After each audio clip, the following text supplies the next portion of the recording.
I'll share with you a real life story that happened at our time. A man who went to the work in the Gulf countries, in Emirates, for years, 20 years. Very poor to begin with, he became wealthy. His father was a very righteous man. He used to be the Imam.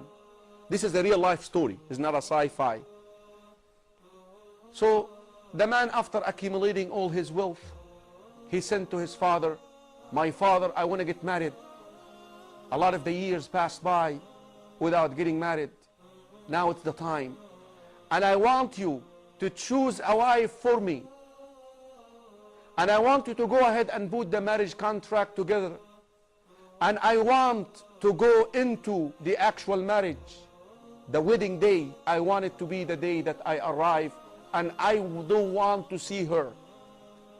This is how much trust this man, this young man, had in his father. Of course, a righteous man knows that the Prophet ﷺ said a woman is asked in marriage for 4 reasons: wealth, beauty, lineage, and the deen. You better go for the deen. He'd chosen a quality religious woman, wife for his son, but yet her physical appearance was not the best. The son arrives to Egypt.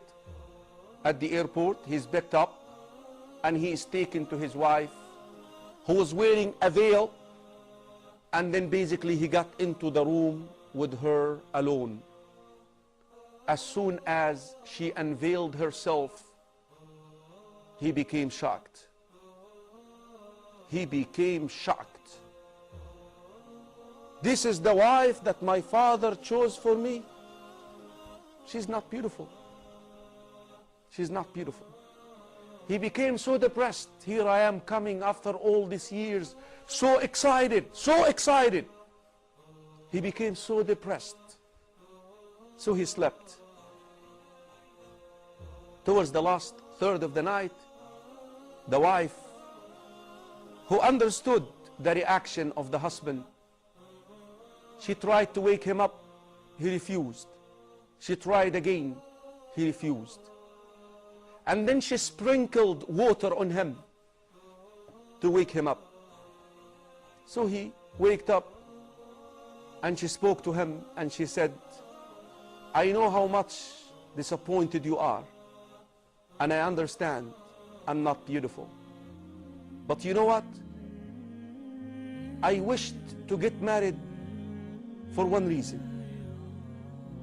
I wanted to implement the hadith of the Prophet ﷺ when he said, رحم الله رجلا, may Allah have mercy on a man who wakes up to pray at night, and then he would wake up his wife, and if she does not wake up, نضح عليها الماء, he would sprinkle water on her to wake up." And this is the segment that she wanted to implement. وَرَحِمَ اللَّهُ امْرَأَةً, a wife, and may Allah subhanahu wa ta'ala have mercy on a woman, grant his mercy to a wife who wakes up to pray tahajjud at night, and she wakes her husband up to pray with her, and if he does not wake up, she sprinkles water on him. Wallahi, I'm so grateful to you that you granted me that wish. I wanted to implement that hadith so much, and I was a little bit hopeless that I will get married because I know I'm not beautiful. Can you please now fulfill the rest of this hadith with me? Can you wake up and just lead me in salah, pray tahajjud with me? He waked up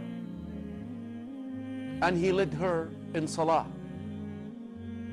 Brothers and sisters in Islam, this man swears by Allah that as soon as he ended his tahajjud leading her in salah, I looked at her as if I'm looking at the most beautiful women in this world.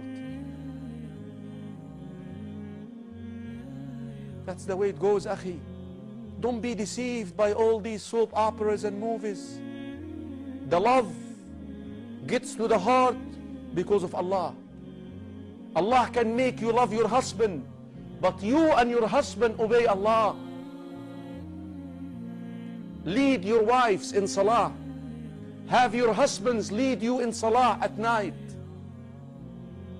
This family, brothers and sisters in Islam, they have grandchildren who memorize the Quran, and they are students of knowledge, and some of them are about to be scholars of this ummah. Brothers and sisters in Islam, don't compromise nor test the commands of Allah. If you want to live happily, like they say in the movie Ever After, marriage is a tough institution.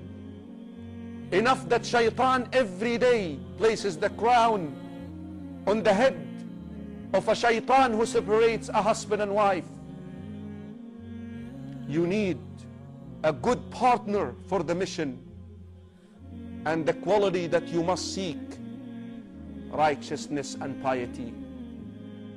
And if you do, you will get the best of this dunya, and bi'idhnillahi ta'ala, you will be with your reformed husband and reformed wife, azwajun mutahhara, purified spouses in Jannah.